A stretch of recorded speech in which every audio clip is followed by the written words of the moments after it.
जो अपन ने बेंट और ड्रैगो में सीख लिया उसको एक बार फटाफट से रिवीजन करते हैं, क्विक रिवीजन। बेंट और ड्रैगो मैंने यहाँ बता रखा है। बेंट रूल के अनुसार लोन पेयर और सिग्मा, लोन पेयर और इलेक्ट्रोनेगेटिव एलिमेंट्स को क्या क्या पसंद है। लोन पेयर लाइक्स कौन सा कैरेक्टर, एस, और इलेक्ट्रोनेगेटिव एलिमेंट को कौन सा कैरेक्टर पसंद है, पी कैरेक्टर पसंद है। फिर अपन ने देखा कि इस पर बेस्ड क्वेश्चंस किए, जहां इलेक्ट्रोनेगेटिव एलिमेंट है वो पी कैरेक्टर ले रहा है दूसरों से, तो दूसरों में एस बढ़ गया तो एंगल बढ़ गया, इसका एंगल कम हो गया। फिर यहां अपन ने देखा था बॉन्ड लेंथ वाली बात कि जो फ्लोरीन है उनमें पी कैरेक्टर ज्यादा बढ़ गया, तो फ्लोरीन वाले बॉन्ड्स में पी कैरेक्टर बढ़ने के कारण जो कार्बन का चौथा बॉन्ड है उसमें एस बढ़ गया तो बॉन्ड छोटा हो गया था।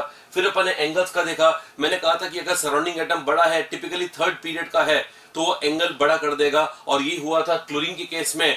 बेंट रूल, ड्रैगो रूल कुछ नहीं लगेगा, only steric hindrance will be the dominating reasons as to why the Cl2O has a higher bond angle compared to F2O and H2O। OF2 और H2O की तुलना में Cl2 का बॉन्ड एंगल ज्यादा था स्टेरिक हिंड्रेंस के कारण। उसके बाद में स्ट्रक्चर अपन ने ड्रॉ किया था PCl3F2 का और PCl2F3 का, और पता लगाया था कि डाइपोल मोमेंट 0 PCl3F2 का है, जबकि PCl2F3 जो है it is a polar molecule. उसके बाद डिस्कस किया था अपन ने ड्रैगोज रूल के बारे में, और ड्रैगोज रूल के बारे में अपन ने पढ़ा था मॉलिक्यूल लाइक pH3 में हाइब्रिडाइजिंग रिक्वायरमेंट ऑलमोस्ट नेग्लिजिबल है। कोशिश कीजिएगा कि याद रखें कि pH3 में जो बॉन्ड एंगल अप्रोक्सीमेटली 93 के आसपास आता है, जो कि 90 के बहुत नजदीक है। इसके अंदर उसके ऑर्बिटल्स प्योर हैं या हाइब्रिडाइज्ड हैं, तो आंसर है प्योर। प्योर का मतलब होता है जिनमें मिक्सिंग नहीं हुई, यानी अनहाइब्रिडाइज्ड। तो ऑलमोस्ट अनहाइब्रिडाइज्ड ऑर्बिटल रखने वाला मॉलिक्यूल NH3 है या pH3 है, तो आंसर है pH3, जबकि NH3 में हाइब्रिडाइजेशन हुआ है। फिर मैंने कहा था कि अगर ऐसा है तो bond angle of ammonia pH3 ज्यादा क्यों है, तो उसका अपन ने रीजन डिस्कस कर लिया था कि pH3 में एंगल कम इसलिए है क्योंकि उसमें उसके बॉन्ड में पी कैरेक्टर ज्यादा है, या एस, तो आंसर है पी ज्यादा है। उसके लोन पेयर में एस ज्यादा है, लेकिन pH3 के बॉन्ड पेयर में पी ज्यादा है क्योंकि उसके लोन पेयर को प्योर एस में रखा गया है। फिर अपन ने इसके बाद डिस्कस किया था कि ये हाइड्राइड्स के बारे में सारी बातें, ये क्वेश्चन बहुत ही इंपॉर्टेंट था, खासतौर में इसके वाले point directional nature of lone pair. मैंने कहा था ऊपर का लोन पेयर, अमोनिया का लोन पेयर डायरेक्शनल है। मैंने एरो और बॉल का एग्जांपल दिया था, तो अमोनिया इज लाइक, अमोनिया का lone pair is like arrow, while pH3 का lone pair is more of spherical nature, more of football like nature, football like structure, and that's why it is non-directional, while NH3's lone pair is directional.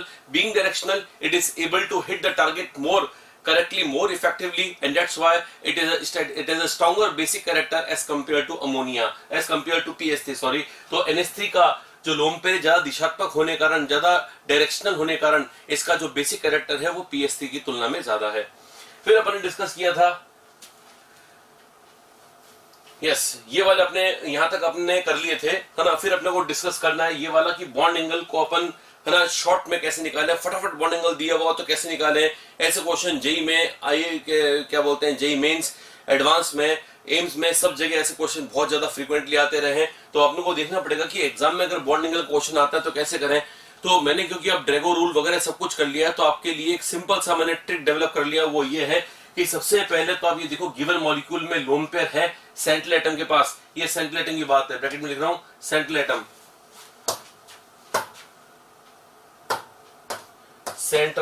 Central atom के पास lone pair है या नहीं है। अगर central atom के पास lone pair है या नहीं है से क्या फर्क पड़ेगा। अगर लोन पेयर है तो दो कंडीशंस होंगी कि साइज ऑफ सेंट्रल एटम बढ़ रहा होगा, जैसे NH3 से pH3 में आए। बताओ NH3 वाले एग्जांपल में लोन पेयर है, तो आपका आंसर है pH3 में लोन पेयर है, तो यहां पर भी लोन पेयर है। बताओ यहां से यहां पर आ रहे हैं तो क्या हो रहा है, साइज बढ़ रहा है सेंटर का या सराउंडिंग का बढ़ रहा है, तो सेंटर का बढ़ रहा है। सेंटर का साइज जब भी बढ़ेगा तो आप याद रख लें बॉन्ड एंगल कम होगा। इसको यूं समझ लें, सेंटर का साइज जब बढ़ेगा तो उसका बॉन्ड लंबा हो जाएगा, और बॉन्ड बड़ा हो जाएगा तो उसके इलेक्ट्रॉन डिस्पर्स हो जाएंगे।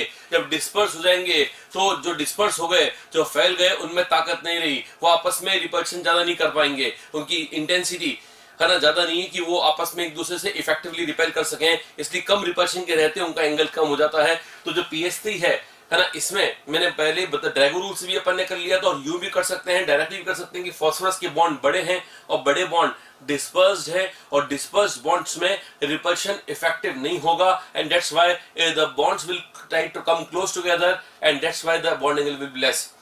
ये चीज NH3 PS3 से और नीचे आएंगे तो और ज्यादा हो जाएगा, इसलिए बॉन्ड एंगल और कम हो जाएगा। तो कहने का मतलब है कि जब साइज ऑफ सेंट्रल एटम बड़ा हो तो ऐसे याद रख लो, साइज ऑफ सेंट्रल एटम बढ़ाएंगे, बाकी सब चीज कांस्टेंट रहनी चाहिए, बाकी सब चीज कांस्टेंट है, सराउंडिंग एटम कांस्टेंट है, लोन पेयर सेम है, बाकी सब चीजें कांस्टेंट है, सिर्फ सेंट्रल एटम का साइज बढ़ रहा है तो फिर बॉन्ड एंगल कम होगा, बिकॉज रिपल्शंस कम होते जाएंगे। इसका अपोजिट, अगर मैं साइज ऑफ सराउंडिंग एटम बढ़ा देता, ऊपर से नीचे आते समय सराउंडिंग एटम का साइज बढ़ा देता, बाकी सब कुछ कांस्टेंट रखता, मतलब मैं क्या करता हूं, मैं अभी इस एग्जांपल में थोड़ा सा चेंज करता हूं, इसको इसको हटाते हैं और इसकी जगह अपन लाते हैं एक नया एग्जांपल, और वो है पी, सॉरी वापस अपन एन ही रखते हैं।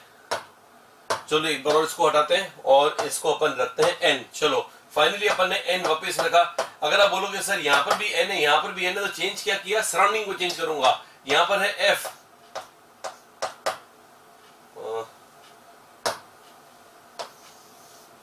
हाँ तो चलो ठीक है, यस यहां लिख देते हैं इसको N 1 2 3 and a lone pair. यहां पर है एफ, यहां पर है एफ और यहां पर है एफ, यहां है सीएल, सीएल, यहां है सीएल और यहां है सीएल, इसको ही पूरा हटा ही देते हैं। चलो यहां लिखते हैं एन एन सीएल सीएल और ये सीएल और ये लोन पेयर, राइट। अब यह NF3 से NCl3 पर आए। अब यहां पर क्या हो रहा है, सेंट्रल एटम को चेंज किया, सराउंडिंग को, सराउंडिंग एटम चेंज कर दिया, सराउंडिंग एटम चेंज कर दिया, क्या कर दिया, साइज बड़ा कर दिया, छोटा बड़ा, और बड़ा भी कौन, थर्ड पीरियड आ गया। लास्ट टाइम पे मैंने बताया था थर्ड पीरियड के साइज जब भी बढ़ेगा तो स्टेरिक हिंड्रेंस जबरदस्त हो जाती है। इस कारण से यहाँ पर F से Cl जब आएंगे तो सेकंड थर्ड पीरियड में साइज का वेरिएशन ज्यादा हो जाएगा, इस कारण से एंगल बढ़ जाएगा। और ये आगे भी होता रहेगा, Cl की जगह Br लगाओगे, उसकी जगह I लगाओगे तो एंगल बढ़ता ही चला जाएगा। ऐसे बातों को देखते हुए इतने डिफिकल्ट माने जाने वाले एग्जांपल्स बहुत इजीली सॉल्व होते चले जाएंगे। देखो NH3 से PS3, ASS3, SVS3 angle decrease on the group, H2O से H2S, H2O से H2S क्या चेंज है, तो H2O से H2S में चेंज है, सेंटर चेंज हुआ या सराउंडिंग आंसर है सेंटर। लेकिन ये बात ध्यान रखें कि इनमें लोन पेयर होने चाहिए, लोन पेयर अगर नहीं है तो ये सारा बकवास है। अगर लोन पेयर नहीं है मॉलिक्यूल में तो उसका केस अलग है, वो कैसे करते हैं वो बाद में बताऊंगा। लेकिन लोन पेयर होने पर ये सब कुछ लगाना है कि सेंटर को देखेंगे। कुछ लोग पहले सेंटर देखने लगते, पहले सेंटर देखेंगे, पहले सराउंडिंग देखेंगे, बाद में लोन पेयर का देखेंगे, तब तक तो गलत हो चुकेगा। फॉर एग्जाम्पल आपको पूछा BF3 BCl3, देखो बेटा BF3 BCl3 दोनों में लोन पेयर नहीं है। जब दोनों में लोन पेयर नहीं है तो फिर उनको ऐसे नहीं देखना है। किसको कैसे देखना है मैंने बता दिया है। तो आपको पहले लोन पेयर देखना है, लोन पेयर देखने के बाद में फिर डिवीजन करें कि ये जो गिवन ऑर्डर है उसके अंदर सेंटर चेंज हो रहा है या सराउंडिंग। तो क्या याद रखोगे, पहले हमें लोन पेयर देखना है, सेंटर एटम पर हमें लोन पेयर देखना है। इस तरह से बातें याद कर लो, क्योंकि ये बातें याद करने से बाकी पूरी चीजें खुल जाती हैं, ठीक है ना। तो इसका मतलब ये हो गया कि ये सारे के सारे आ जाने चाहिए। बताओ H2O से CH3 होल्टोइसो, बताओ CH3 होल्टोइसो ऑर्गेनिक में इसको बोलते हैं डाई मिथाइल ईथर, और C2H5 होल्टोइसो को बोलते हैं डाई इथाइल ईथर। स्ट्रक्चर इसका सिंपल है, जैसे ये होता है H2O का स्ट्रक्चर बेंड शेप है, ये बेंड है ऐसा। अब यहाँ पर H और H है पानी के अंदर, O यहाँ पे H और H यहाँ पर है। और अगर मैं डाई मिथाइल ईथर की बात करूंगा तो O methyl methyl Methyl is a larger atom, is a larger group actually as compared to hydrogen. So it has more steric repulsion as compared to hydrogen, which results into a greater bond angle. Again, if you increase the size from methyl to ethyl, it's going to follow the same effect, and that's why the angle increases further. तो इसका मतलब सबसे ज्यादा angle होगा di ethyl ether, फिर di methyl ether और फिर water के अंदर। यही OF2, Cl2 और Br2 में होगा, और ये की NF3, NCl3, NBr3, Ni3 में होगा। ये वाला ग्रुप बहुत खतरनाक है, NF3, NCl3, NBr3, Ni3 बहुत खतरनाक ग्रुप है। अगर आप बोलेंगे इसे खतरनाक किस सेंस में, तो आंसर एक्सप्लोजिव है, सारे एक्सप्लोजिव। बस ये NF3 थोड़ा शांतिपूर्वक कंपाउंड है, ये ज्यादा कुछ किसी का बिगाड़ता नहीं है, बाकी सब पता नहीं बिगाड़ने के लिए है, ठीक है ना। खूब सारे लोगों ने, ठीक है ना, एक्सपेरिमेंट करते समय खूब अलग अलग एक्सीडेंट्स के अंदर इनकी बहुत जो है वो डेंजरस हिस्ट्री रही है इन मॉलिक्यूल्स की। तो ध्यान रहे NCERT में तो सिर्फ NCl3 के बारे में लिखा हुआ है कि NCl3 is an explosive, but I know that Ni3 is an even dangerous explosive. So NCl3, NBr3, Ni3 सब dangerous explosives होते हैं। एक्सप्लोजिव का नेचर ऐसा क्यों होता है ये डिस्कस तब करेंगे जब हम ग्रुप 15 फैमिली को डिटेल में कर रहे होंगे। अभी के लिए इतना सफिशिएंट है कि 10 एक याद रखें कि सर ने बताया NCl3, NBr3, Ni3 अच्छे खासे एक्सप्लोजिव्स होते हैं। फिलहाल अपन आते हैं बॉन्ड एंगल के ट्रिक्स के सेकंड पार्ट पर, और वो है no lone pair containing compounds. यदि किसी कंपाउंड में लोन पेयर नहीं है तो क्या करें, तो लोन पेयर नहीं है तो ये देखो कि हाइब्रिडेशन क्या आ रहा है। अगर सारे एटम सराउंडिंग एटम सेम और हाइब्रिडेशन सबका सेम आ रहा है, ठीक है ना, इसका मतलब ये हो गया कि उसमें कुछ चेंज, जैसे यहाँ BeCl2 है, BeCl2 में दोनों ClCl है, यहाँ पे तीनों FF है, यहाँ पे चारों ClCl है, तो इसका मतलब इसके सराउंडिंग एटम जो है वो दोनों आपस में सेम है। दोनों इसका और इसका कंपेयर नहीं करना है, इसका देखना है इसके दो सराउंडिंग एटम है दोनों सेम है। यस, हाइब्रिडेशन क्या है, sp में s कैरेक्टर 50%, sp2 में s कैरेक्टर 33% और sp3 में s कैरेक्टर 25%। तो जिसका s ज्यादा, आगे वो लोगों ने क्या कहता है, s एंगल की दुकान, s ज्यादा तो एंगल ज्यादा, तो यहाँ s ज्यादा तो एंगल ज्यादा, यहाँ s कम तो एंगल कम, और यहाँ s मिनिमम तो एंगल भी मिनिमम हो जाएगा। That's very simple. इसका मतलब ये नो लोन पेयर वाला case follow hybridisation, follow s character, जितना s ज्यादा उतना एंगल ज्यादा, s बराबर तो एंगल बराबर। ये सबसे बढ़िया बात है। BF3 BCl3 BBr3, ये मैं जब भी एग्जाम में क्वेश्चन देता हूं, बच्चे जो है वो धड़ल्ले के साथ गलत करके आते हैं विद कॉन्फिडेंस, और क्वेश्चन देता हूं तो हंसते मुस्कुराते अलग है कि देखो कैसे इजी इजी क्वेश्चन दे देते हैं सर ने खुद ने कहा है कि Cl और Br अगर आ जाए तो थर्ड पीरियड है, फोर्थ पीरियड है, साइज बड़ा होगा, स्टेरिक हिंड्रेंस हो जाएगी, उस कारण से आंसर दे देते हैं। उनको तब ये बात याद नहीं रहती कि वो ठीक है, स्टेरिक हिंड्रेंस सब अपनी जगह है, लेकिन यहाँ पर स्टेरिक हिंड्रेंस इफेक्टिव नहीं होगी, because there is a lot of place available in the plane for the Cl to be occupied. The Cl जो Cl और Br है उनको ऑक्यूपाई करने के लिए जो प्लेन में स्पेस है वो काफी सारी अवेलेबल है। सोचो बेटा जरा कि अगर इस तरह का स्ट्रक्चर है तो there is lot of space, कितना ही बड़ा एटम हो ना रह जाएगा यहाँ पर। अगर आप बोलोगे नहीं सर स्टेरिक हिंड्रेंस होगी, तो स्टेरिक हिंड्रेंस होगी तब तो फिर ये ऊपर जाएगा या फिर नीचे जाएगा, और ऊपर जाएगा या नीचे आएगा तब तो फिर और ज्यादा क्रिटिकल केस हो जाएगा, इनमें डिस्टेंस कम हो रही है और इनमें हिंड्रेंस हो जाएगी, तो ये तो वापस सबसे अच्छा तो ये है ना प्लेनर अरेंजमेंट। तो इसका मतलब BF3 BCl3 have same shape, same bond angle, everything is same. तो BF3 BCl3 BBr3 BI3 सब के जो शेप है वो सब कुछ सेम है, बॉन्ड एंगल सेम है, हाइब्रिडेशन वगैरह सब कुछ सेम, और ये सब इसका है नतीजा है, इस बात के कारण हो रहा है कि इनमें लोन पेयर नहीं है। तो लोन पेयर नहीं है तो हाइब्रिडेशन से आंसर निकाल दो, जो आता है वही आंसर आपका हो जाएगा, यानी ज्यादा चिंता करने की जरूरत है। It's very simple. So whenever you given a question of the bond angle, पहली चीज जो you have to look it at is the lone pair. सबसे पहले जो आपको देखना है वो लोन पेयर देखना है या नहीं है तो सेंटर एटम चेंज कर रहे हैं या सराउंडिंग एटम, और नहीं है तो हमें कुछ देखना, ना सेंटर देखना है ना सराउंडिंग देखना है, फिर तो अपने को हाइब्रिडेशन देखना है। Same S character means same bond angle. Fine, we move on to the next one and that is the application of hybridisation part 3। ये एप्लीकेशन मैंने यहां पर रखी है, मैं इसको कहीं भी करा सकता था, जस्ट हाइब्रिडेशन अपने को आ गया है तो अपन सोचते हैं यहीं पर कर। तो ये है hybridisation in solid state. Solid state के अंदर जैसे वाटर है, वाटर सॉलिड स्टेट में होता है आइस, लिक्विड में लिक्विड वाटर, और गैस में तो वेपर होती हैं। इन तीनों के अंदर पानी का केमिकल फॉर्मूला सेम रहता है या चेंज हो जाता है, तो आंसर है सेम रहता है। O एक ही रहता है और 2 H रहते हैं और 2 लोन पेयर रहते हैं, मतलब पानी का हाइब्रिडेशन सिग्मा फॉर्म, सिग्मा कितने हैं पानी में 2, लोन पेयर कितने हैं 2, दोनों को मिला के कितने हुए 4, 4 का हाइब्रिडेशन sp3। तो इसका मतलब ये हुआ कि अगर वाटर है तो वाटर में O का हाइब्रिडेशन sp3 है, चाहे वो गैस है चाहे लिक्विड है या सॉलिड है, यानी hybridisation is depending on physical state or not? The answer is no. It is not depending on physical state. But there are few compounds in which the hybridization changes with the change in physical state. Because कुछ compound में tendency होती है कि physical state जब change करते हैं, जैसे solid state लाते हैं, PCl5 को जब बहुत पास लाओगे तो रिएक्शन कर लेगा, it undergoes an exchange reaction. एक हैलोजन एक्सचेंज रिएक्शन नाम की रिएक्शन होती है जिसके अंदर Cl, एक PCl5 का Cl निकल के दूसरे में जुड़ जाता है। तो this occurs as a chemical reaction and nobody knows when this is going to happen।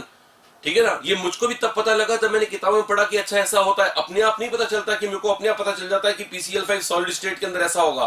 तो समझने की बात यह है कि PCl5 सॉलिड स्टेट में PCl5 होता ही नहीं है, वो PCl4 प्लस कैटायनिक और PCl6 माइनस एनानिक फॉर्म में होता है, यानी it undergoes a specific type of chemical reaction as it enters into solid state, but it is not normal, it is quite abnormal.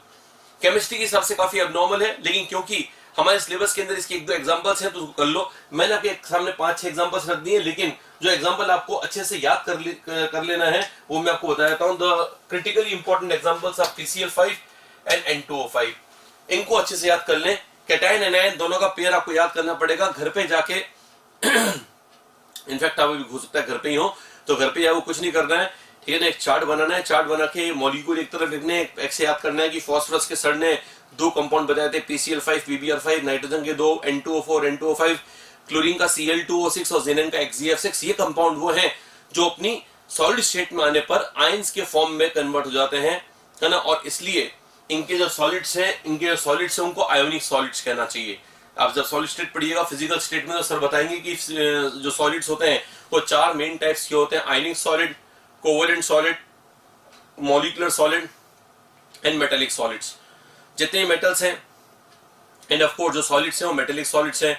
Examples are aluminium, sodium, lithium, magnesium, these are all metals and all solids, and that's why they are metallic solids.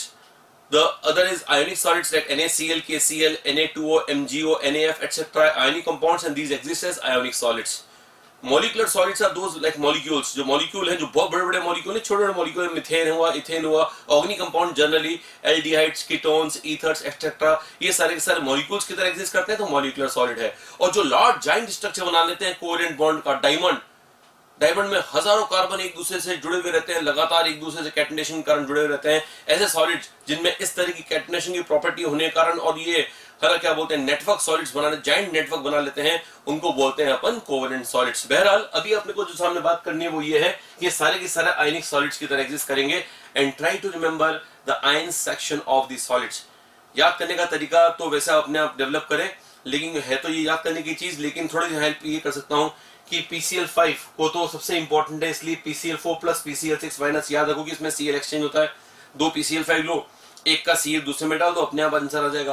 बाकियों के अंदर, इसके अंदर तो दो molecule से reaction होगी, बाकी में सब में एक से रिएक्शन हो रही है, ठीक है ना। जितने भी सॉलिड स्टेट के मॉलिक्यूल से PCl5 भी हैं जो दो इंटरेक्शन कर रहे हैं, बाकी सबके अंदर एक कई आयन में डेवलपमेंट हो रहा है। और वो क्या क्या हो रहा है, PbR5 से एनायन बन रहा है, ब्रोमाइड एंड कैटायन बन रहा है PbR4 प्लस। मैंने पहली बार ऐसे याद किया था कि मैंने सबके एनायंस याद कर लिए थे। अगर आपको न्यूट्रल मॉलिक्यूल के एनायंस अगर याद है तो कैटायन अपने आप घटा के निकाल ही लेंगे। फॉर एग्जांपल PbR5 का मैं याद कर लेता हूं कि Br माइनस इसका करना, Br माइनस याद रखना है, तो अपने आप पता चल जाएगा कि रिमेनिंग पार्ट तो PbR4 प्लस ही होगा, राइट। उसी प्रकार से N2O4 N2O5 दोनों का मैंने याद कर रखा है कि दोनों के एनायंस सेम है, नाइट्रेट है, NO3 माइनस है, तो इसमें से NO3 माइनस घटेगा तो ये निकल जाएगा, इसमें से घटेगा तो ये निकल जाएगा, ये आंसर आ गया। अगर आपका क्वेश्चन ये है कि सर क्वेश्चन आएगा कैसे, एग्जाम में क्वेश्चन कैसे आएगा, तो आपके लिए मैंने क्वेश्चन लिख रखा है, which of the following is true, PCl5 solid is covalent solid. PCl5 solid covalent solid है क्या?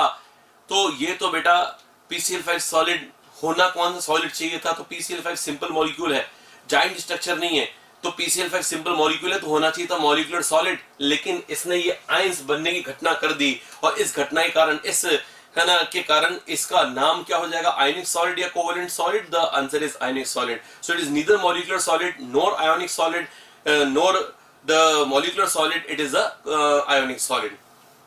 Cl2O6 के बारे में पूछा है, the solid part of this, the solid compound Cl2O6 has linear cation।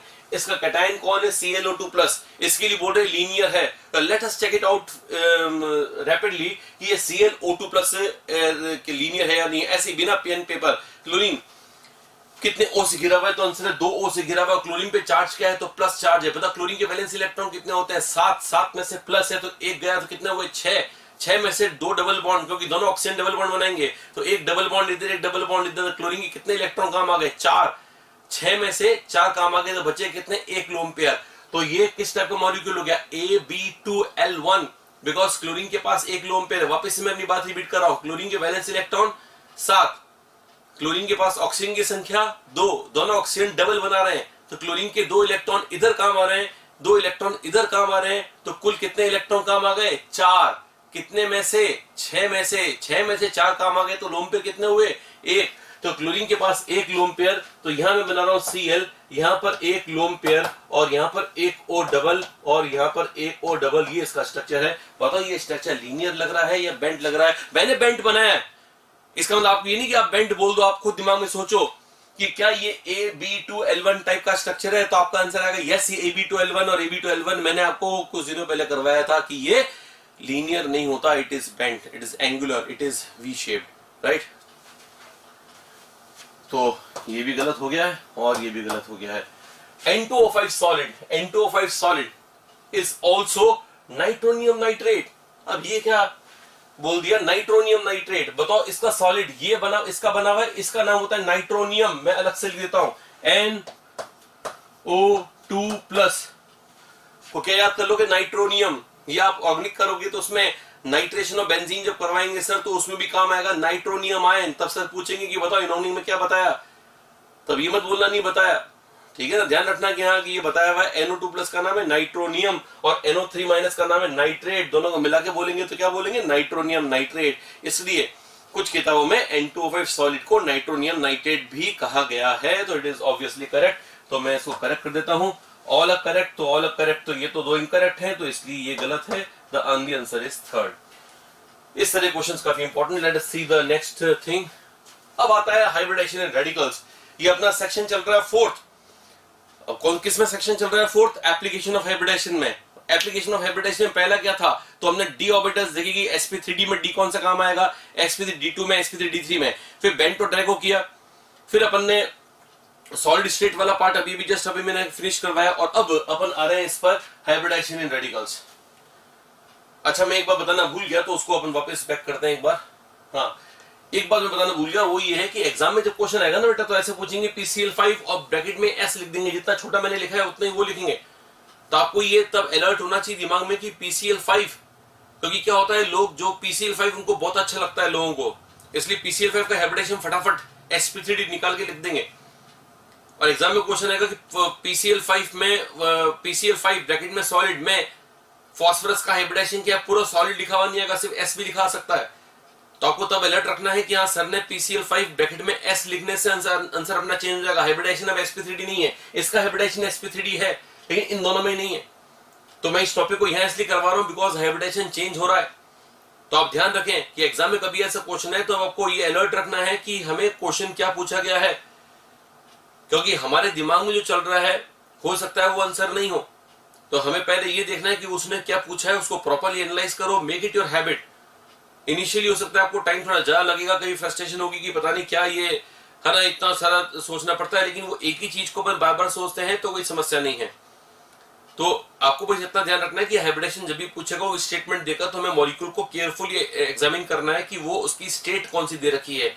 In molecules में से किसी की स्टेट अगर सॉलिड दे रखी है तो गड़बड़ होने वाली है, हाइब्रिडेशन रिटेन नहीं होता है, चेंज हो जाता है। बस इतना ही बोलना था। और इसके बाद में मैं वापस आता हूं इस पॉइंट पर। यस, रेडिकल्स में हाइब्रिडेशन।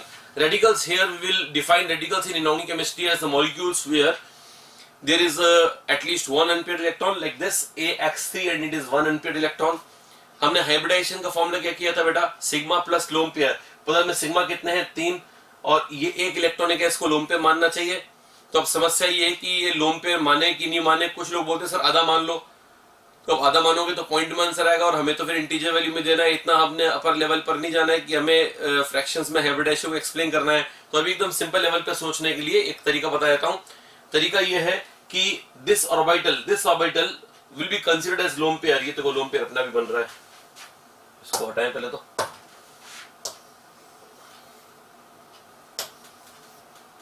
चलो इसको भी हटा दिया है। तो ये सिंगल इलेक्ट्रॉन है, तो ये सिंगल इलेक्ट्रॉन है। तो वापस मैं रिपीट कर रहा हूं इस बात को कि ये this orbital will participate if En of A is if En of A, no, it is En of the surrounding atom, sorry, it is surrounding atom. So let us change this.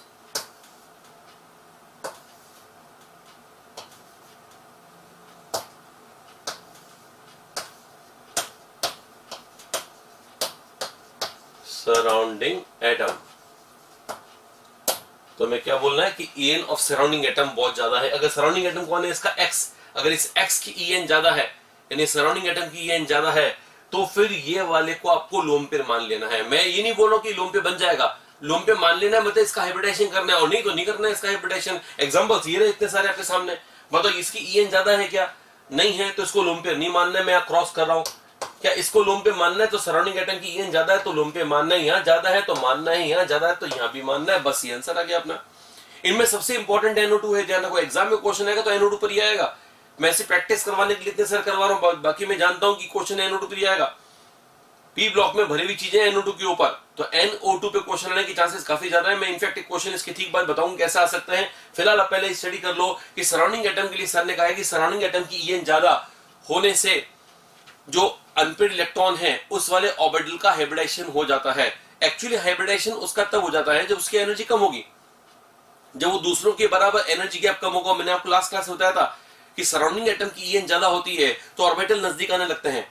जब orbital नजदीक आ जाएंगे तो ये जब orbital नजदीक आएगा तो इसका एनर्जी गैप दूसरों के साथ कम होगा, फिर मिक्सिंग अप हो जाएगी। और ऐसा करने के लिए सराउंडिंग एटम की EN अपने को हाई चाहिए। When the surrounding atoms EN is high, ये A है, इस A के पास यहां पर इसके पास ऑर्बिटल है 3s, यहां पे 3p है और 3d है मान लो, और इसका सराउंडिंग एटम है x। अगर ये x की EN ज्यादा है तो जैसे ही x की EN ज्यादा होगी तो ये सारा ऑर्बिटल्स कॉन्ट्रैक्ट होने लगेंगे, एनर्जी गैप कम होने लगेगा और हाइब्रिडाइजेशन में पार्टिसिपेशन आसान हो जाएगा।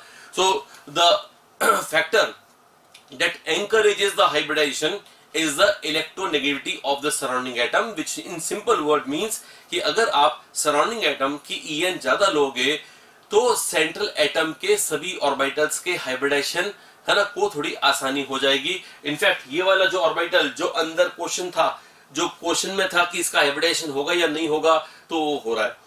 अब क्वेश्चन एग्जाम में आ गया कि बताओ ये C का हाइब्रिडाइजेशन होगा या नहीं होगा, तो लोग मेरी इतनी सारी बात सुन के बोलते हैं कि अरे सर ने बताया था क्लास में इस C का हाइब्रिडाइजेशन नहीं होगा, और ये गलत है। इस C का हाइब्रिडाइजेशन होगा, इसका नहीं होगा। तो ऐसा नहीं कि उसके चक्कर में पूरे मॉलिक्यूल को बर्बाद कर दो।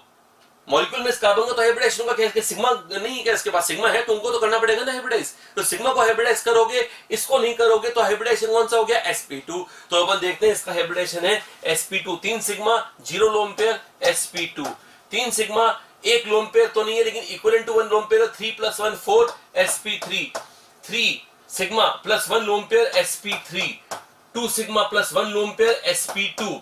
शेप यह है AB3, L कितना लोन पेयर मानना या नहीं मानना? 0, L0, तो ये AB3L0 है। ये बताओ AB3L1, ये बोलो AB3L1, और ये बोलो AB2L1।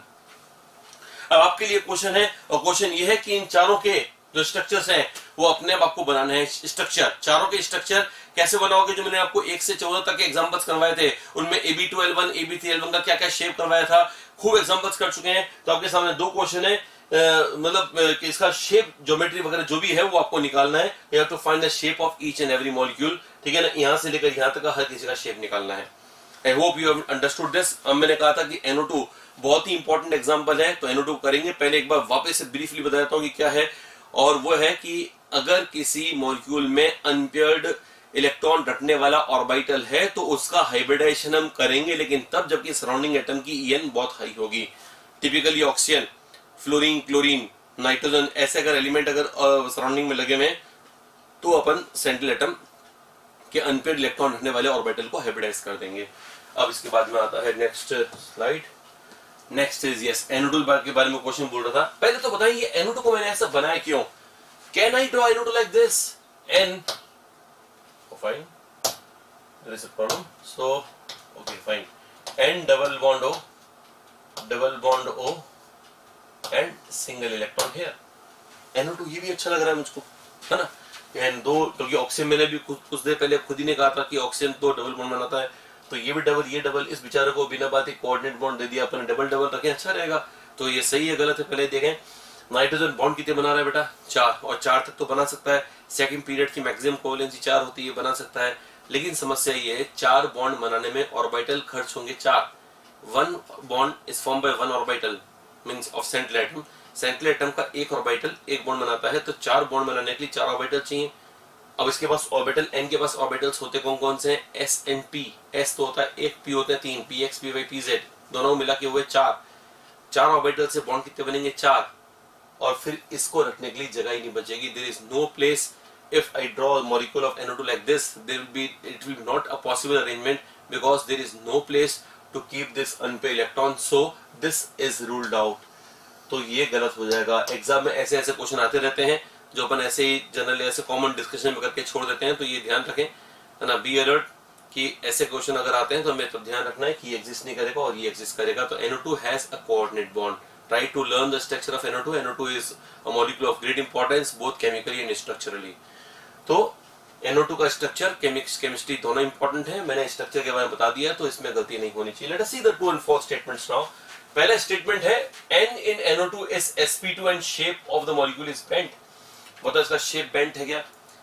तो आंसर ये बेंट है, क्योंकि ये जो इलेक्ट्रॉन है ना, वो थोड़ा बहुत रिपल्शन करेगा। मैं जानता हूँ इसका रिपल्शन लोन पेयर के बराबर नहीं होता है, ठीक है, लेकिन रिपल्शन तो होगा, जीरो रिपल्शन तो नहीं होगा, और रिपल्शन के कारण इसका एंगल 180 नहीं, लीनियर नहीं रह पाएगा, थोड़ा सा बेंट हो जाएगा। बेंट होगा। sp2 है क्या? तो sp2 मैंने भी थोड़ी देर पहले बताया था, सिग्मा सिग्मा एंड इसको लोन पेयर मानना है। ये अपने आप लोन पेयर बन भी गया, तो इसको हटा देते हैं एक बार।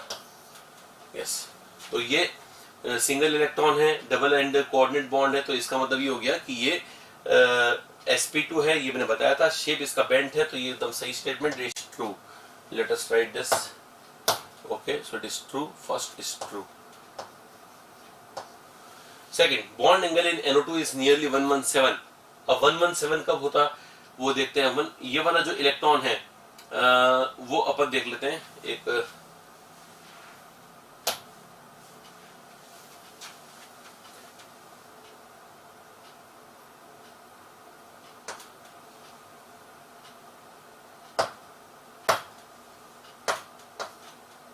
N and double bond O, coordinate bond O and unpaired electron, fine. और अब इसमें एंगल देख रहे हैं अपन, राइट? तो एंगल कैसा निकालते हैं वो देखो। अगर ये N है, यहाँ पर एक बॉन्ड, यहाँ पर एक बॉन्ड, यहाँ पर भी एक बॉन्ड होता, तो ये एंगल कितना होता? तो आंसर है 120 होता। अब बताओ ये बॉन्ड में कितने इलेक्ट्रॉन होते हैं? 2। इसका रिपल्शन ज्यादा है या सिंगल इलेक्ट्रॉन का रिपल्शन ज्यादा है? जल्दी सोच के बताओ, सिंगल इलेक्ट्रॉन का रिपल्शन ज्यादा है या 2 इलेक्ट्रॉन का? तो 2 इलेक्ट्रॉन का रिपल्शन ज्यादा है। जब इसका रिपल्शन कम है, तो जब ये रिपल्शन कम होगा तो ये रिपल्शन ज्यादा होगा। अब ये रिपल्शन अगर ज्यादा हो गया तो बॉन्ड एंगल इसकी तुलना में ज्यादा आना चाहिए, कम आना चाहिए? तो आंसर है ज्यादा आना चाहिए, और इस कारण से इसका एंगल 120 से थोड़ा सा ज्यादा होता है। ये देखा गया एनसीईआरटी में जो बता रखा है वो मोर देन 130 डिग्री बता रखा है, जबकि हमको लगता है कि शायद ये लोन पेयर है, तो लोन पेयर है तो रिपल्शन करेगा, तो एंगल को स्क्वीज कर देगा। लेकिन ध्यान रखो ये लोन पेयर है नहीं, इसको जस्ट हाइब्रिडाइजेशन के लिए अपने लोन पेयर इक्विवेलेंट माना है, लेकिन ये लोन पेयर तो बन नहीं जाएगा ना। इसका मतलब ये, since it is single electron and single electrons repulsion is less than the bonded pair because it has bonded pair has 2 electron and of course less than lone pair also। तो lone pair और bond pair दोनों में 2-2 electron है, लेकिन ये pair नहीं, ये एक ही इलेक्ट्रॉन है। रिपल्शन कम करेगा, इसलिए ये रिपल्शन कम करेगा तो ज्यादा एंगल बढ़ जाएगा, इसलिए एंगल 117 डिग्री नहीं होगा, 11।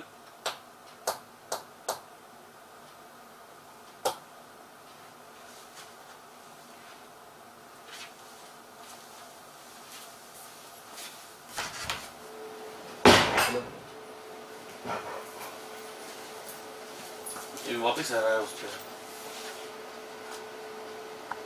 कि बॉन्ड एंगल नियरली 117 दे रखा है, तो NO2 को अलग से बनाए, N double bond O and coordinate bond O and single electron.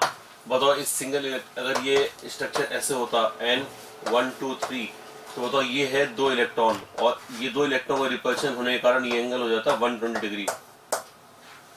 ये एंगल कितना होगा ये सोच के बताएं। अगर इस 1 इलेक्ट्रॉन का रिपल्शन कभी भी 2 इलेक्ट्रॉन के बराबर नहीं हो सकता। ये रिपल्शन अगर कम है, ये रिपल्शन अगर कम है, यहाँ पर अपन इसको करते हैं सिंगल इलेक्ट्रॉन करने के लिए इसके एक इलेक्ट्रॉन को उठा देते हैं, और इस सिंगल इलेक्ट्रॉन ही एक इलेक्ट्रॉन ही यहाँ पर, ठीक है ना, इसको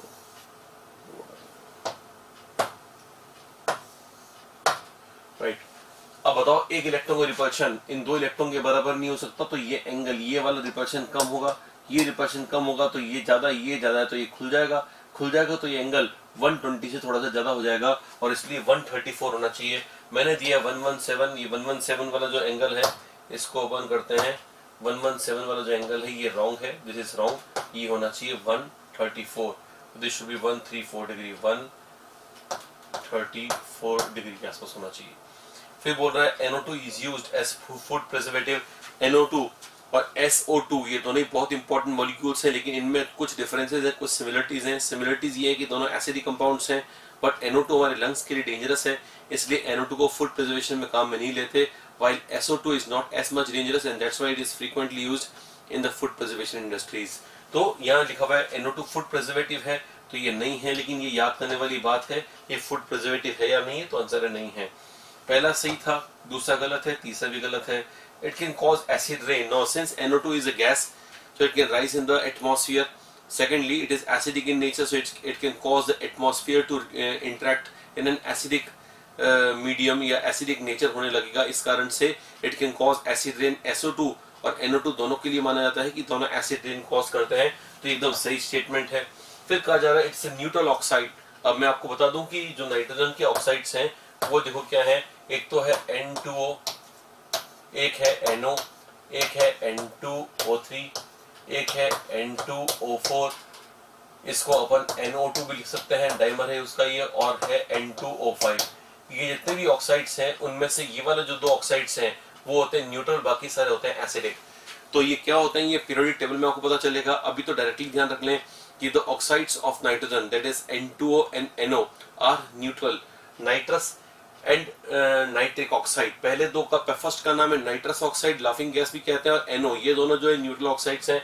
बाकी सारे के सारे एसिडिक ऑक्साइड्स हैं. N2O3 का नाम है डाइनाइट्रोजन ट्राइऑक्साइड, बाकियों का नाम dinitrogen tetroxide, nitrogen dioxide, dinitrogen pentoxide. इनका नाम पहले दो का नाम अस और इक दे देते हैं, तो बाकियों का नाम अस और इक दे नहीं सकते, तो इसलिए बाकियों के अंदर सिंपल जितने नाइट्रोजन दिख रहे हैं, दो दिख रहे हैं डाई, तीन दिख रहे हैं ट्राई, और ऑक्सीजन भी वैसे हिसाब से दिखना है अपने को. It is a neutral oxide. तो न्यूट्रल नहीं, ये एसिडिक ऑक्साइड्स है, एसिडिक ऑक्साइड है, इसलिए ये गलत हो गया है. तो अपन बोलेंगे कि नेक्स्ट पॉइंट जो अपना है ये भी गलत है. फिर it disproportionates in aqueous medium. ये सबसे इंपॉर्टेंट पॉइंट है बेटा, ये याद करने वाली बात भी है, और याद रख लीजिएगा ये कि NO2 की प्रॉपर्टी है कि पानी में जाने पर ऑक्सीडाइज और रिड्यूस दोनों खुद के है ना कारण होता है. मतलब NO2 और NO2 आपस में इंटरेक्ट करके इलेक्ट्रॉन एक्सचेंज करते हैं. इस NO2 से इस NO2 में इलेक्ट्रॉन गया, तो इस NO2 का इलेक्ट्रॉन लॉस, ऑक्सीडेशन हुआ, इसका रिडक्शन हुआ. पानी ने कुछ भी नहीं किया, पानी ने बस हेल्प किया इनके इलेक्ट्रॉन एक्सचेंज में. हमको लगता है डिस्प्रोपोर्शन पानी में हुआ है, तो पानी का ऑक्सीडेशन, पानी का रिडक्शन हुआ है. No, water act as a medium over here and does not behave as an oxidizing or reducing agents. तो NO2 पानी में जाके डिस्प्रोपोर्शनेट हो रहा है, मतलब पानी को ऑक्सीडाइज कर रहा है, पानी को रिड्यूस कर रहा है. तो आंसर है कुछ भी नहीं कर रहा है. मैक्सिमम लोगों का आंसर आता है दोनों कर रहा है सर, क्योंकि वो तो डिस्प्रोपोर्शन दोनों होता है. डिस्प्रोपोर्शन दोनों होता है, लेकिन पानी के साथ नहीं, वो आपस में एक NO2 दूसरे NO2 के साथ इलेक्ट्रॉन एक्सचेंज कर रहा है, एंड दैट इज डिस्प्रोपोर्शनेशन. इसका मतलब ये कि अगर आप बोलेंगे कि सर इसकी रिएक्शन क्या है, तो रिएक्शन अभी के लिए कर लेते हैं. ये रहा NO2, ये जब पानी में जाएगा तो NO प्लस HNO3 बन जाएगा. NO की स्टेट है +2, इसकी स्टेट थी +4, और इसकी स्टेट है +5. बताओ 4 से 2 में गया, तो यहां से यहां पर क्या हुआ, रिडक्शन. यहां से यहां पर रिडक्शन, और यहां से 4 से 5 में आया तो ऑक्सीडेशन. रिडक्शन और ऑक्सीडेशन दोनों एक साथ होने का नाम है डिस्प्रोपोर्शनेशन. तो ये ध्यान रख लीजिएगा कि ये डिस्प्रोपोर्शनेशन है. फिर अपन आते हैं HNO2. HNO2 भी ऑलमोस्ट ऐसा ही है, पानी और एसिडिक कंडीशंस में ये भी NO प्लस HNO3 बना लेता है. ये बहुत काम की रिएक्शंस हैं. ये भी डिस्प्रोपोर्शनल रिएक्शन है, DISP. ये भी है DISP. यानी ध्यान रखना, both NO2 and HNO2, NO2 और HNO2 दोनों, देखो दोनों कितने सिमिलर कंपाउंड है. NO2 इसमें H जोड़ दो, HNO2. NO2 और HNO2 दोनों की प्रॉपर्टी काफी कुछ सिमिलर है. दोनों पानी में जाके डिस्प्रोपोर्शनेट होने की टेंडेंसी रखते हैं, while the product form is same. जबकि इनके रिएक्टेंट्स अलग अलग हैं, लेकिन प्रोडक्ट इनके दोनों के सेम बनते हैं, NO और HNO3. NO का स्टेट है 2, HNO3 का 5. मैं क्लास में कई बार याद करने को ऐसे बोलता हूँ कि 2 और 5 की स्टेट से याद रखो, बिकॉज अपने को ऑब्जेक्टिव पार्ट में क्वेश्चन मिलेगा तो 25 याद कर लो कि 25 बनता है. ऐसे याद कर लेना, ये लाइन याद करना कि NO2 ये HNO2 पानी में डिस्प्रोपोर्शनेट होकर 25 बना लेते हैं. 25 का मतलब 2 और 5 स्टेट, 2 इज NO और 5 इज HNO3. ये अपने को पूछा जा रहा है आपकी, yes, it disproportionates in aqueous medium. ये बिल्कुल सही है. It dimerises at high temperature and low pressure.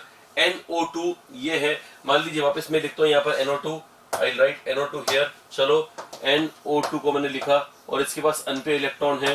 क्या ये दूसरे NO2 जो कि बगल में लिखा हुआ है उसके अनपेयर इलेक्ट्रॉन के साथ ये इलेक्ट्रॉन आपस में जुड़ के बॉन्ड बनाना चाहेंगे? The answer is yes, because है ना, इसकी टेंडेंसी होगी बॉन्ड बनाने की. बॉन्ड बनाने से एनर्जी रिलीज होती है, सिस्टम स्टेबल होता है, तो ये बॉन्ड बनाएगा. वो तो ये बॉन्ड कब बनाएगा, जब ये पास में आएंगे या दूर जाएंगे? तो आंसर है पास में आएंगे. पास में आने के लिए टेम्परेचर हाई चाहिएगा या लो? तो पास में आने का मतलब है sort of condensation. which occurs at low temperature and that's why condensation will encourage the formation of this bond. तो इस बॉन्ड को बनाना है तो कंडेंसेशन करो, कंडेंसेशन करना है तो टेम्परेचर लो करो, यानी रिएक्शन लो टेम्परेचर पर होने वाली है, जो कि मैंने लिखा हुआ है हाई टेम्परेचर।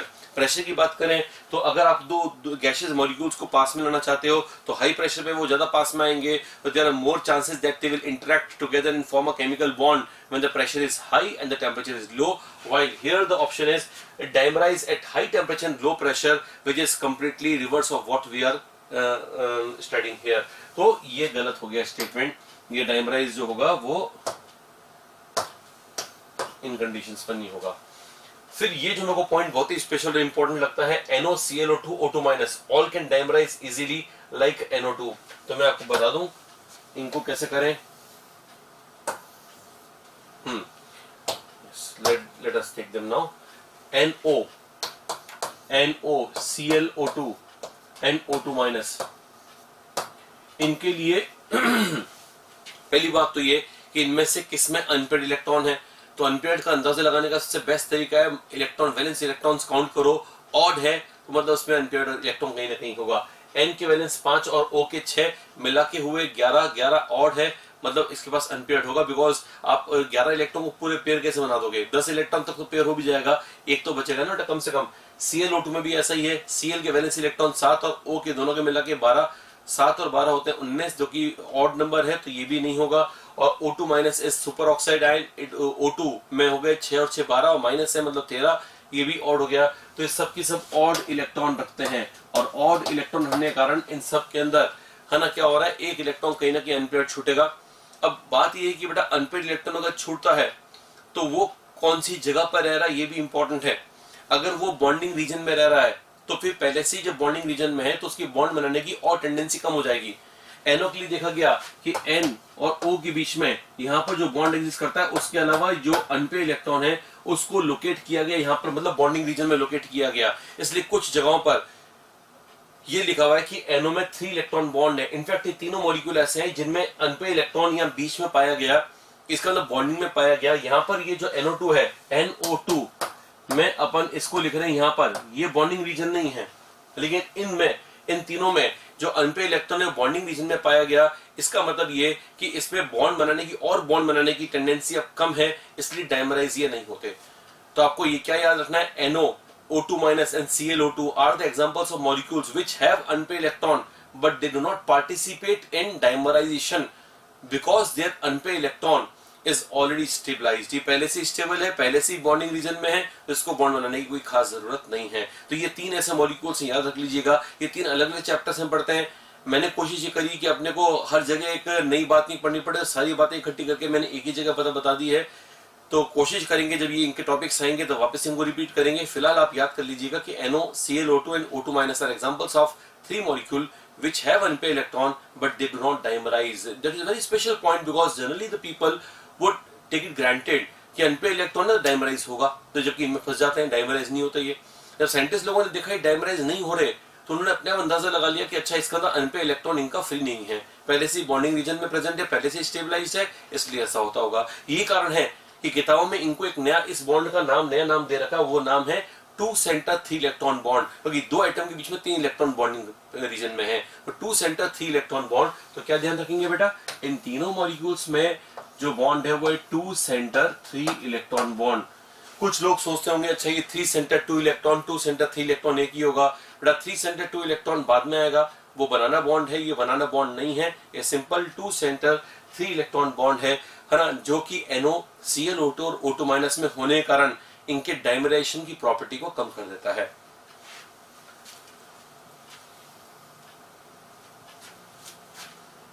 ठीक है,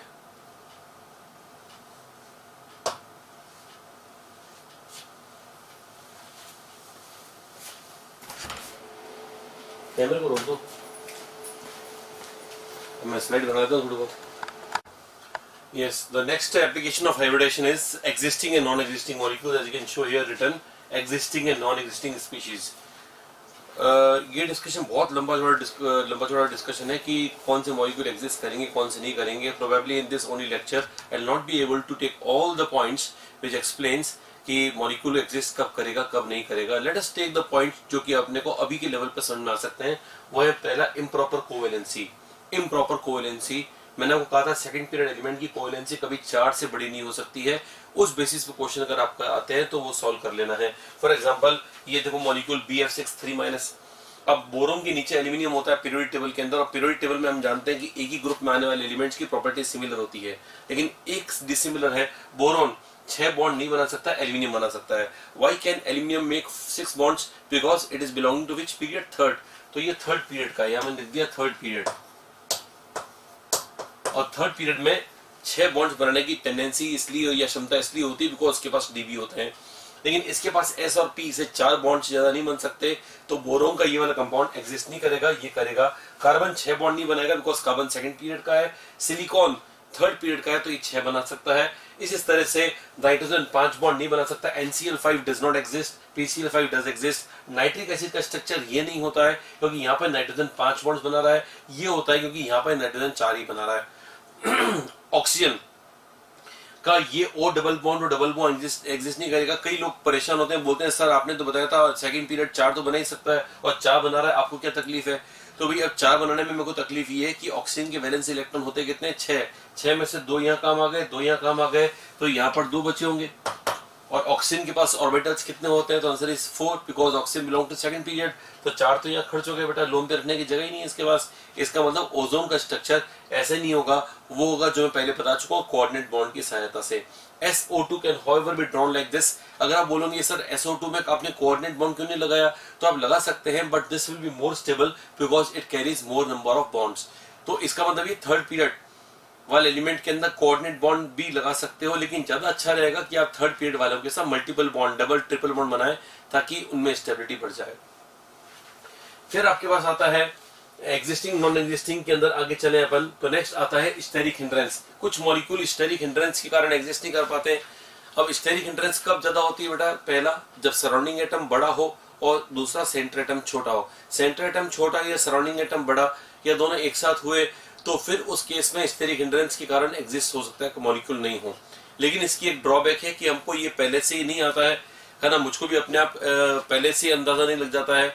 हाँ, जब तक कुछ मॉलिक्यूल्स मेरे को याद नहीं हो मेरे को नहीं लग पाता है अंदाजा। इसलिए मैं आपको ये बोलूंगा कि कुछ मॉलिक्यूल्स जो प्रिलिमिनरी मॉलिक्यूल्स हैं, है ना, बेसिक मॉलिक्यूल्स उनको याद कर ले। वो याद करने वाले मॉलिक्यूल्स ये हैं, ये याद कर ले कि IF7 अपने टाइप का इकलौता मॉलिक्यूल है। मतलब आयोडीन जब है तो उसके साथ में 7 फ्लोरीन के अलावा फ्लोरीन से बड़ा आइटम आप नहीं लगा पाओगे। फ्लोरीन से बड़ा कौन है? Cl, Br, I, इनमें से कोई भी नहीं लग पाएगा। मैंने एग्जांपल एक ही दिया, अगर आप चाहें तो और भी ले सकते हैं। यहाँ फ्लोरीन लगा हुआ है सिलिकॉन के साथ 6 फ्लोरीन लगाने, ये वाला आयन एग्जिस्ट नहीं करेगा। 2019 के अंदर ये क्वेश्चन बन गया था कि बताओ इनमें से कौन सा आयन एग्जिस्ट नहीं करता है, अनस्टेबल होता है, एग्जिस्ट नहीं करता है। और ऑप्शंस में ये दिया गया था और आंसर भी ये था बिकॉज ये रियली एग्जिस्ट नहीं करता है, ये एग्जिस्ट नहीं करता है। PCl6- में भी ये PCl6- एग्जिस्ट करेगा। मैंने अभी PCl5 सॉलिड करवाते समय कहा था PbR4+ आयन और PCl6 नेगेटिव एनायन के फॉर्म में वो एग्जिस्ट करेगा, तो ये तो एग्जिस्ट करेगा, लेकिन ब्रोमीन अगर होगा तो नहीं करेगा।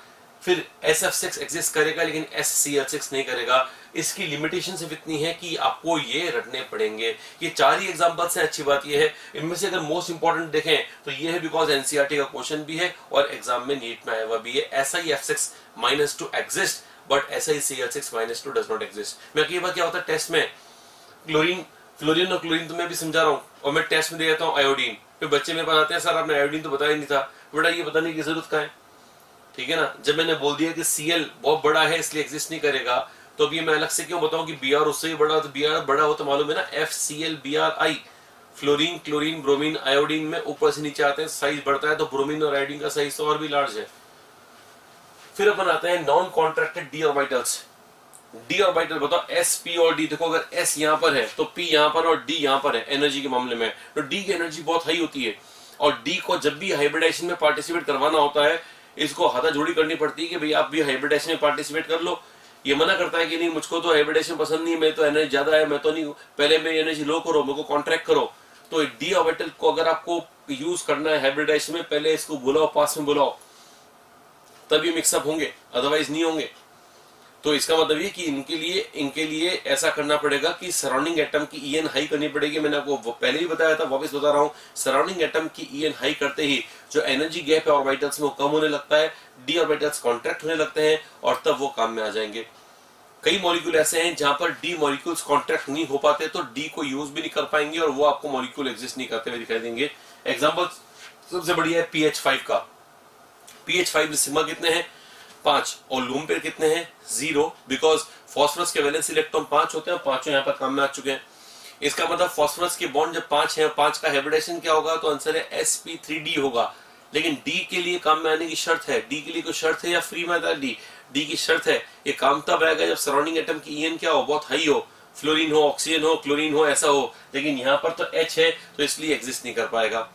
हालांकि हाइड्रोजन, ये जो हाइड्रोजन आया वो H2 मॉलिक्यूल्स है, और H2 मॉलिक्यूल को पहली बात तो तोड़ना ही बहुत मुश्किल होगा, तो वो तो एक एक्स्ट्रा रीजन है ही है। साथ में यहाँ पर इंपॉर्टेंट रीजन ये बन जाता है कि अगर आपने मान लो H2 से H बना भी लिया बड़ी मुश्किल से, ये कहकर कि ठीक है तेको हम स्टेबल कर देंगे, तो देखो यहाँ पर भी इसकी स्टेबिलिटी नहीं मिल पा रही है, इसका मतलब भी एग्जिस्ट नहीं कर पाएगा। तो जब भी आप हाइड्रोजन की फास्फोरस से रिएक्शन कराओगे तो pH3 बन सकता है, but pH5 is never formed.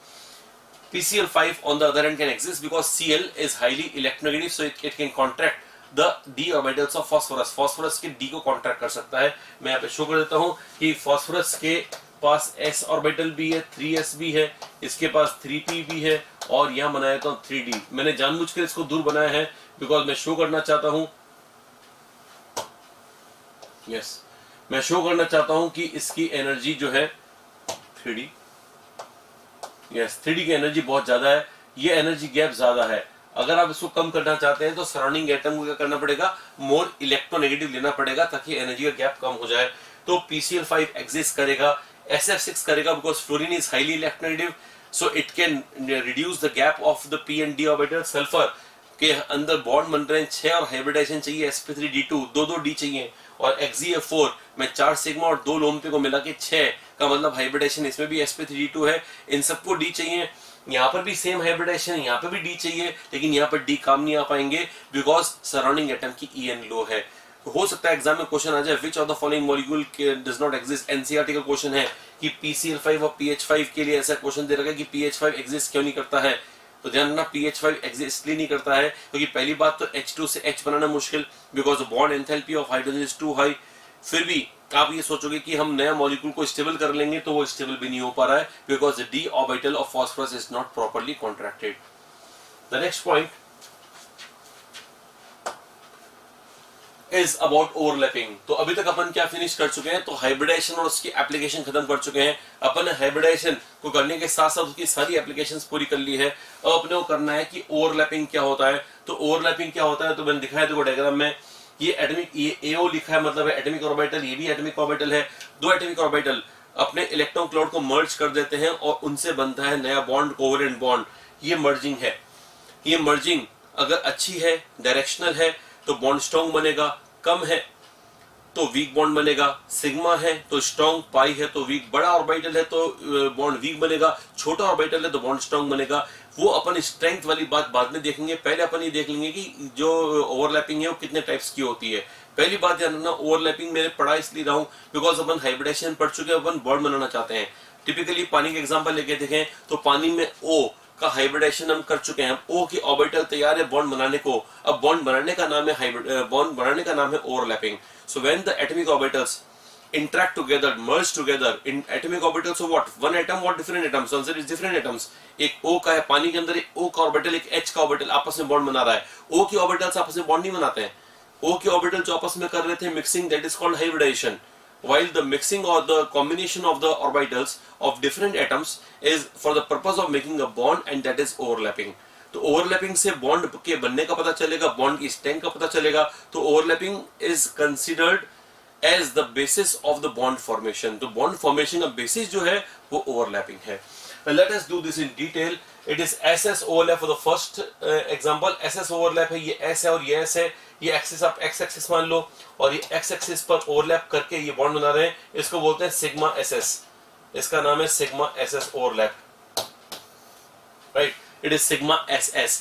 और इसी प्रकार से SP ओवरलैप है, ये S है, ये P है, ये x है, बताओ इस p का नाम क्या हुआ?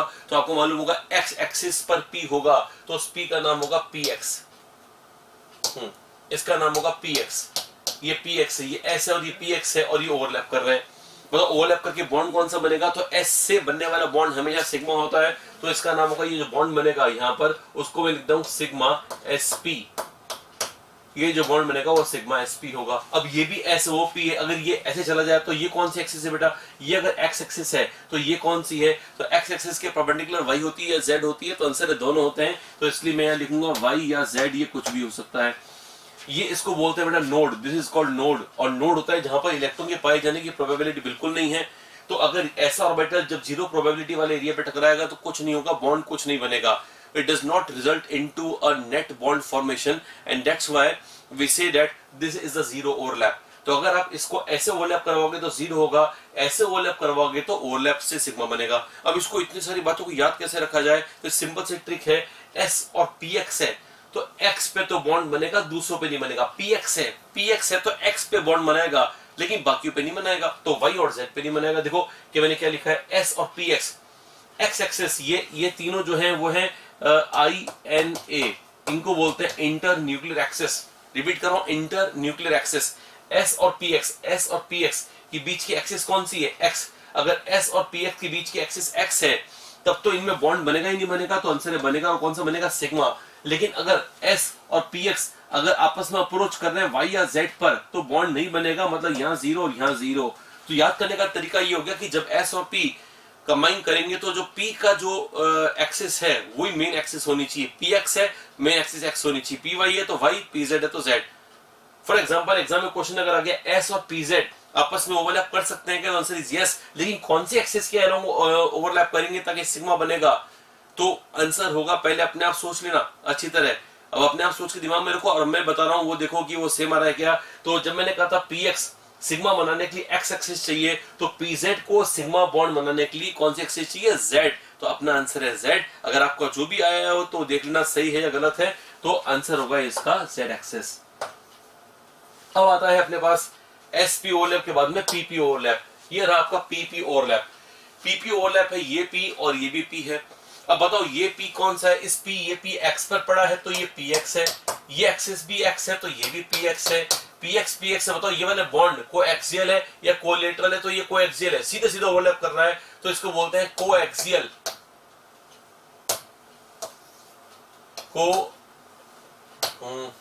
Coaxial, right. ये वाला ओवरलैप कोएक्सियल है, इसको बोलेंगे सिग्मा pp ओवरलैप।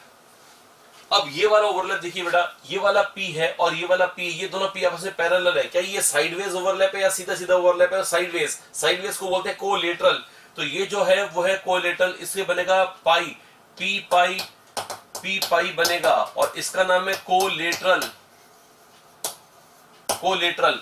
तो बताओ ये जो बॉन्ड बनेगा वो बनेगा पाई। बताओ ये एक्सिस कौन सी वाली? x। ये कौन सी है? परपेंडिकुलर। तो परपेंडिकुलर मैंने कहा था x के परपेंडिकुलर y या z में से कोई भी हो सकता है। तो इसका मतलब अगर ये px इस px से ओवरलैप करेगा तो ये वाली जो ओवरलैपिंग साइडवेज ओवरलैपिंग ये कहलाएगी पाई ओवरलैप।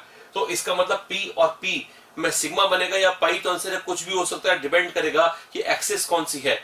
तो अब याद करने का तरीका देखो, जब मैंने px लिया तो ये कौन सी एक्सिस है? ये x है और x के पैरेलल कौन सी चलेगी? तो आंसर ये भी x है।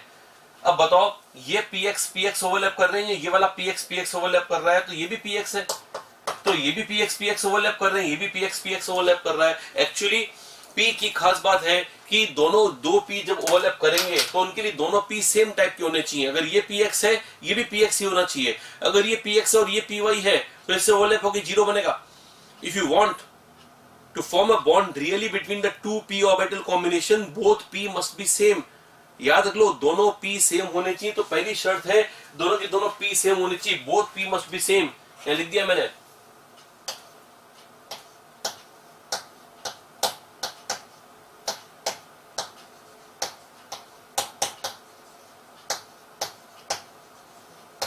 both p must be same।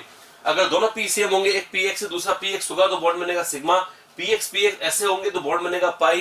तो डायरेक्शन में डिपेंड करेगा सिग्मा या पाई, लेकिन p दोनों सेम होने चाहिए। अब मैंने लिखा px x। अब देखो px ये x है, एक्स पे कोई एक्सियल ओवरलैप हुआ था, तो जब तीनों लेटर सेम होंगे, एक्स एक्स और ये भी एक्स हो, तो बनेगा सिग्मा।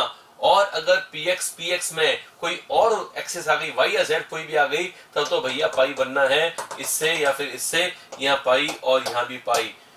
कंक्लूजन बताओ, p और p की ओवरलैपिंग को याद करने का तरीका, दोनों p सेम होने चाहिए, पहली बात। दूसरी बात, p की जो एक्सिस है, अगर p x है और p x है तो एक्सिस भी x होनी चाहिए, तो बनेगा सिग्मा, नहीं तो बनेगा पाई। अगर pz है तो सिग्मा बनेगा कहां पे, तो z तो z पे सिग्मा, बाकी पे पाई, सेम पे सिग्मा बाकी पे पाई। ये याद करने का तरीका हो गया। पी को देखते हैं इसको क्वेश्चन कैसा आ सकता है, pz क्या कभी पाई बना सकते हैं, तो pz पाई बनाने की कौन सी एक्सेस, कोई दूसरी एक्सेस, दूसरी कौन सी, तो answer is X and Y. तो इसका आंसर आपका जाएगा एक्स या फिर वाई में से कोई भी हो सकता है। फिर आता है आपका डी पाई पी पाई ओवरलैप। डी पाई पी पाई का मतलब एक डी और एक पी, ये रहा डी और ये रहा पी। डी पाई पी पाई ओवरलैप जो कैसे होता है, डी और पी का जब ओवरलैप होगा तो एक तो मैंने ऐसा किया है, एक मैंने ऐसा बनाया। बताओ ये कौन सी एक्सिस ली मैंने, एक्स, ये लिए वाई। एक्स और वाई पर जो डी होता है उसका नाम होता है डी एक्स वाई। बताओ डी एक्स वाई के लिए मैंने क्या कहा था, इट इज एक्सियल या नॉन एक्सियल, तो आंसर है नॉन एक्सियल, क्योंकि एक्सिस पर नहीं बीच में है, और ये है वाई एक्सिस पर पी पड़ा है, तो इसका नाम है पी वाई। क्या ये फॉर्मेशन, ये वाला जो कॉम्बिनेशन है, ये कॉम्बिनेशन साइडवेज है, ये एक्सियल है, तो आंसर है साइडवेज है। हालांकि परफेक्टली साइडवेज नहीं है, लेकिन इसको साइडवेज ही मान के पाई मानते हैं, इसलिए इसका नाम है डी पाई पी पाई। डी पाई पी पाई में मुझको बताएं कि ये एक्सिस जिस पे कंबाइन हो रहे, जिस जोन सी एक्सिस पे पास में आ रहे हैं वो एक्सिस एक्स एक्सिस है, और ये वाली एक्सिस कौन सी ली मैंने, वाई। इस बार मैंने वाई या जेड नहीं बोल रहा हूँ, वाई ले रहा हूं, तो ये एक्सिस मैंने लिए वाई, तो इस पी का नाम हो गया p y. Is this p y ending into some lobal part, तो answer is no, it's ending into the node. तो जब ये यहां पर आएगा तो जीरो ओवरलैप होगा, तो पी वाई और ये dxy और py यहां पे बना रहे हैं जीरो बॉन्ड, और dxy और py ये भी py ही है, ये py यहां बना रहे हैं पाई बॉन्ड। वापस ये डायरेक्शन पे डिपेंड कर रहा है, दो ऑर्बिटल्स अगर डिफरेंट डायरेक्शन में आ गए तो बॉन्ड कुछ और बनेगा, हो सकता है नहीं भी बने। वही दो ऑर्बिटल जो मैंने यहां लिए वही दो मैंने यहां लिए, लेकिन यहां बॉन्ड नहीं बन रहा और यहां बन रहा है। तो अब याद करने की ट्रिक देखो, dxy और py कौन सी एक्सिस पे बॉन्ड बना रहे हैं, x पे, y पर या z पर, तो z पर तो कुछ है ही नहीं, तो बॉन्ड ही नहीं बनना है, तो z पर तो पहले मैं जीरो लिख रहा हूं, जब जो नंबर यहाँ पे है ही नहीं वो तो जीरो ही रहेगा। लेकिन अब देखो, अब खास बात देखो, dxy और py, इन दोनों में dxy इसको अच्छी तरह देखो और py को अच्छे से देखो, और बताओ इनमें से कौन सा लेटर कॉमन है, y, और xy में क्या कॉमन है, तो y, और अनकॉमन कौन सा, x, और बॉन्ड कौन से एक्सिस से बन रहा है, x पर, तो x पे तो बन रहा है पाई। x कौन सी चीज है इनमें, कॉमन या अनकॉमन, तो आंसर है अनकॉमन। तो dxy और py में जो अनकॉमन एक्सिस है उस पे तो बन रहा है पाई। तो डी पाई पी पाई को याद करने का तरीका, अनकॉमन एक्सिस पे पाई, बाकी पे जीरो, क्योंकि ये देखो आ गया आपका y एक्सिस, और y एक्सिस पे जीरो बन रहा है, y एक्सिस पे जीरो है, यानी कॉमन वाली पे जीरो और दूसरी वाली पे जीरो, पहले से मैंने लिख दिया था। इसका मतलब याद करने का तरीका हो गया, D pi P pi combination along common axis, uncommon axis is pi and remaining all the axis zero। uncommon axis पे pi, बाकी पे जीरो, ये याद करने का तरीका आ गया। ध्यान रखना, डीपीपी में आपको काफी क्वेश्चन मिलेंगे ऐसे जो कि बहुत इजीली आपसे सॉल्व हो जाएंगे अगर आप इन बातों को ध्यान रखोगे। डी पाई पी पाई कॉम्बिनेशन बहुत ही खास और इंपॉर्टेंट कॉम्बिनेशन है। क्वेश्चन इसके जनरली एम्स या जेई लेवल पे बनते हैं, अपने नीट लेवल पे क्वेश्चन बनने के चांसेस पे कम है, लेकिन फिर भी अगर बन जाता है तो वही लोग कर पाएंगे जिन्होंने इसको ढंग से समझा हुआ है। अपने पास आखिरी जो आता है वो आता है डी पाई ओवरलैप। डी पाई ओवरलैप के पहले आपके पास अपने आप करने को क्वेश्चन दिया है जो कि डी और पी पे है। ये डी पाई ओवरलैप है। डी पाई ओवरलैप में ये डी कौन सा है, नाम बताओ, फटाफट सोच के बताना। तो आंसर आपका आना चाहिए डी एक्स वाई। ये बोलो डी एक्स वाई और ये बोलो डी एक्स वाई। मतलब डी एक्स वाई ऐसे ओवरलैप कर रहे हैं तो ये साइडवेज ओवरलैप होने के कारण क्या कहलाएगा, पाई। और यहाँ पर भी ये साइडवेज ओवरलैप है तो ये भी कहलाएगा पाई। इसका मतलब ये हो गया कि dxy और dxy x एक्सिस, ये x एक्सिस पर ओवरलैप कर रहे हैं तो भी पाई बन रहा है, y पे ओवरलैप कर रहे हैं तो भी पाई बन रहा है। तो इसमें कुछ ट्रिक लगाने की जरूरत नहीं है, ये दोनों पे पाई बन रहा है। लेकिन अगर मैं इस dxy को इस dxy पर ऐसे लेकर आ जाऊं, ऐसे ऊपर से, मतलब ये वाली एक्सिस कौन सी है बेटा, ये x है, ये y है, तो ये कौन सी है, z। तो अगर मैं इसको उठा के इसके ऊपर ओवरलैप करवा दूं तो ये ओवरलैपिंग एकदम अलग होगा, क्योंकि ये तो साइड से ओवरलैप कर रही है, पूरा ऊपर नीचे ओवरलैप हो जाएगा। ये 1 2 3 4 पर ये चारों 8 लोग ओवरलैप कर जाएंगे। अभी तो कितने लोग ओवरलैप कर रहे हैं, ये दो इन दो के साथ, अब ये चार इन चार के साथ एकदम ऊपर एकदम सुपर इम्पोज हो जाएगा, तो उसका बोलते हैं डेल्टा ओवरलैप। डेल्टा ओवरलैप बहुत कम मॉलिक्यूल्स में देखा गया, लेकिन थियोरेटिकली इसका नाम होता है डेल्टा बॉन्ड। इसका मतलब ये डेल्टा बॉन्ड होगा, डेल्टा ओवरलैप होगा, डेल्टा बॉन्डिंग या कह सकते हैं इसको। तो पाई और डेल्टा सिग्मा ये तीन तरह के बॉन्ड्स होते हैं। Sigma and pi are very common, delta is quite uncommon, but that is the method of formation of the delta bond. Question अगर आएगा एग्जाम में तो ऐसा आ सकता है कि बताओ dxz और dxz कौन सी एक्सिस के अलोंग पाई बनाएंगे। अब आप खुद सोचो, बताओ मैंने अभी जो बताया उसके अनुसार dxy इनमें कॉमन कौन सी चीजें हैं, xy, तो xy के अलोंग तो पाई बना था, बाकी बना डेल्टा। कुछ लोग सोचते हैं जीरो, तो बेटा जीरो वो डी और पी में सोचना है, यहाँ जीरो नहीं था, यहाँ डेल्टा था। डेल्टा बॉन्ड वीक होता है लेकिन जीरो नहीं बोलना है उसको। तो बताओ मुझको dxz आपस में ओवरलैप कर सकते हैं क्या? Answer is yes. तो कौन कौन सी एक्सिस पे ओवरलैप कर सकते हैं? तो आंसर एक्स पे भी, जेड पे भी, वाई पे भी। लेकिन जो कॉमन एक्सिस है उन पे बनेगा पाई, और जो अनकॉमन है उससे बनेगा, या जो अनकॉमन या जो एब्सेंट है वाई जिनमें एब्सेंट लेटर है उससे बनेगा डेल्टा। तो अभी क्वेश्चन पूछा है कि पाई कब बनेगा, तो बताओ कौन सी एक्सिस से पाई बनेगा? तो इसका आंसर है इसका एक्स या फिर जेड पर, ठीक है ना। नाउ जो पार्ट अभी तक अपन ने कर लिया, it is sufficient to solve the DPP number 1 completely. So now it is your work कि आप डीपीपी 1 का बिना कोई क्वेश्चन छोड़े पूरा की पूरा कर लीजिएगा, ठीक है ना। फिर आने वाली क्लासेस के अंदर अपन डीपीपी और क्विज वगैरह के क्वेश्चन डिस्कस करेंगे। हो गया? ओके।